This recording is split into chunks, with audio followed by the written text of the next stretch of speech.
Hello students, in this video lecture I will highlight important articles of the Indian Constitution related to labor law. Let's start. Article 14 of the Indian Constitution provides equality before law. The state shall not deny to any person or citizen equality before the law. Article 15 of the Constitution of India prohibits discrimination on grounds of religion, race, caste, sex और place of worth. ठीक है.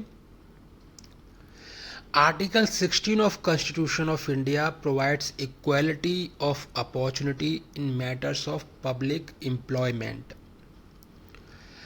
Article 19 has three parts.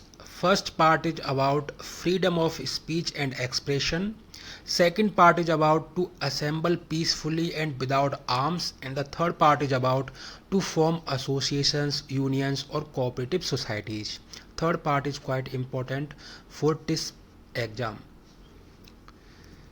Article 23 prohibits human trafficking and forced labor.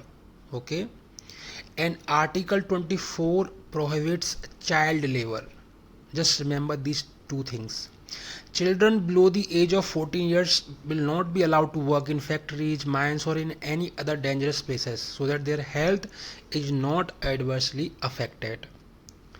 So these are two articles. Now let's come to the fundamental rights of Indian citizens. There are 6 fundamental rights: right to equality, right to freedom, right against exploitation, cultural and educational rights, right to freedom of religion, right to constitutional remedies. The 6th fundamental right is considered as the heart and soul of the Indian Constitution. Right to constitutional remedies.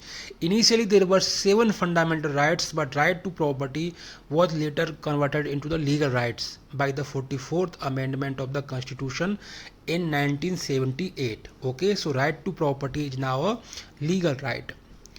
So thanks for watching. That's all in this video. This will be very helpful for this exam. Thank you.